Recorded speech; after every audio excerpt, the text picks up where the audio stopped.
हरियाणा के ऊर्जा परिवहन एवं श्रम मंत्री अनिल विज ने आज औरंगजेब की महिमा मंडल करने वालों पर बहुत ज्यादा नाराजगी व्यक्त करते हुए कहा कि कुछ लोग औरंगजेब का महिमा मंडल करने में लगे हैं, जबकि औरंगजेब ने हमारी आस्थाओं के जो निशान थे उनको तहस नहस किया। उन्होंने कहा कि वो औरंगजेब हमारे लिए विश्वास का केंद्र नहीं हो सकता। वहीं एक अन्य प्रश्न केजरीवाल ने बयान दिया कि भारत में अंग्रेजों से भी ज्यादा तानाशाह राज चल रहा है के जवाब में ऊर्जा मंत्री अनिल विज ने तीखी प्रतिक्रिया देते हुए कहा कि चुराए हुए पिटे हुए मोहरों को ऐसे ही ख्यालात आया करते हैं। उन्होंने कहा कि उनको ठुकराया तो लोगों ने है, उनकी पतंग लोगों ने काटी है। अब तो उनका दोषारोपण इस वक्त का जो स्वर्णिमय युग है नरेंद्र मोदी की रहनुमाई में उनको दोषी ठहरा रहे हैं, जो सरासर गलत है। इसके साथ ही पूर्व मुख्यमंत्री भूपेंद्र सिंह हुड्डा ने बीजेपी सरकार की 24 फसलों पर एमएसपी देने के वायदे को झूठा बताया के बारे में पूछे गए सवाल के जवाब में कैबिनेट मंत्री अनिल विज ने हुड्डा को आड़े हाथों लेते हुए कहा कि 24 फसलों पर एमएसपी देने की हमारी सरकार की घोषणा है।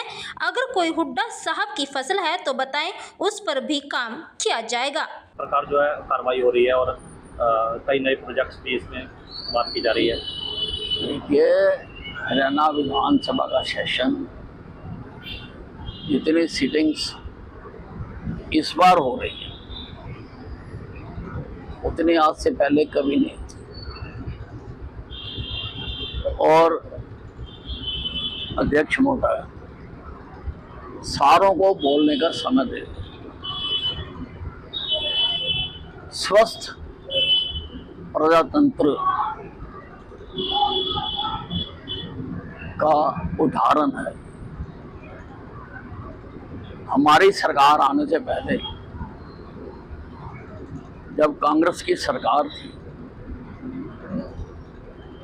2009 से लेकर 2014 तक, जब मैं भारतीय जनता पार्टी विधायक दल का नेता था, हमें एक एक शब्द बोलने के लिए मुशक्कत करनी पड़ती, इजाजत नहीं देते और उठाकर हाउस से बाहर निकालते।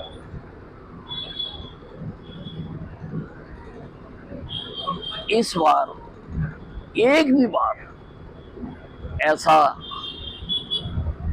नहीं हुआ है कि किसी सदस्य को उठाकर बाहर निकालना। तो बहुत अच्छी तरह से ये हाउस हमारा चल रहा है। हमारे सरकार की घोषणा है कि 24 फसलों पर एमएसपी दी जाएगी। अब हुड्डा साहब की कोई फसल है तो वो बता दें, उसका भी इंतजाम किया जाएगा।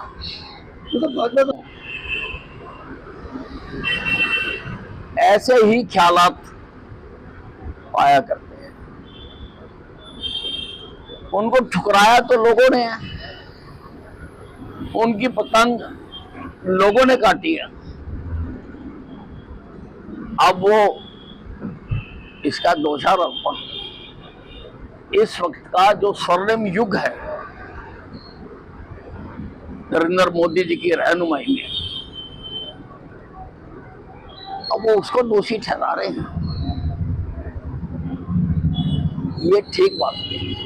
उनका कहना है कि हमारे जी के सपनों को साकार करने के लिए बने। बात यह है, केवल तस्वीरें लगा देने से उनके आदर्श व्यवहारिक नहीं हो सकते। आदर्श पार्टी के या नेताओं के व्यवहार में झलकने चाहिए।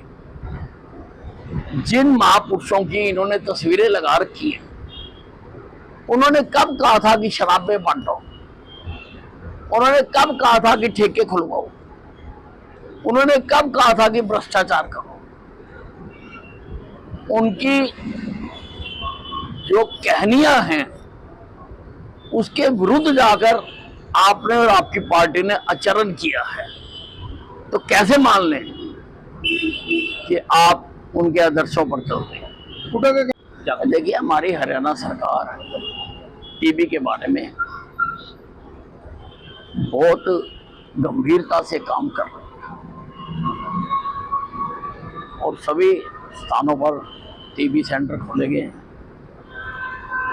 और अम्बाला शहर में भी एक आधुनिक टीबी अस्पताल की जिसमें सब सुविधाएं होंगी मैंने आधारशिला रखी थी जब मैं स्वास्थ्य मंत्री होता था और जल्दी वो बन के तैयार हो जाएगा। उससे सारे हरियाणा को ही नहीं आसपास के प्रदेशों को भी उसका लाभ मिलेगा। हम टीबी को पूर्णतः खत्म करना चाहते हैं, इसके लिए टारगेट फिक्स किया। बांध आपने उद्घाटन किया था और फिर मार्बल भी लगना पंचिंग होनी शुरू हो गया है और तैयारी करने के लिए आपने आदेश जारी किए थे।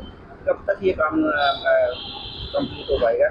क्या प्रशासन से पहले ऐसा संभव है ताकि लोग देखिए, हमने नामुमकिन को मुमकिन करके दिखाया है। जो टांगरी का बांध था, तबाही का बांध था, कभी कोई सोच नहीं सकता था कि उसके ऊपर आवाजाही होगी।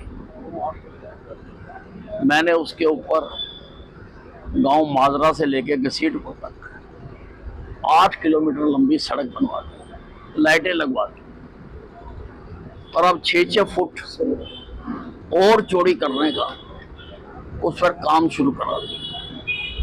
और आप लोग जाकर देखिए कि उस सड़क को मैंने कैसे रेलवे लाइन के नीचे से निकाल के जीटी रोड तक मिलवा दिया। थोड़े ही दिनों में वो रास्ता खुल जाएगा और लोगों के लिए वो सुगम रास्ता होगा शहर से बाहर निकलने के लिए जीटी रोड के साथ जुड़ने की।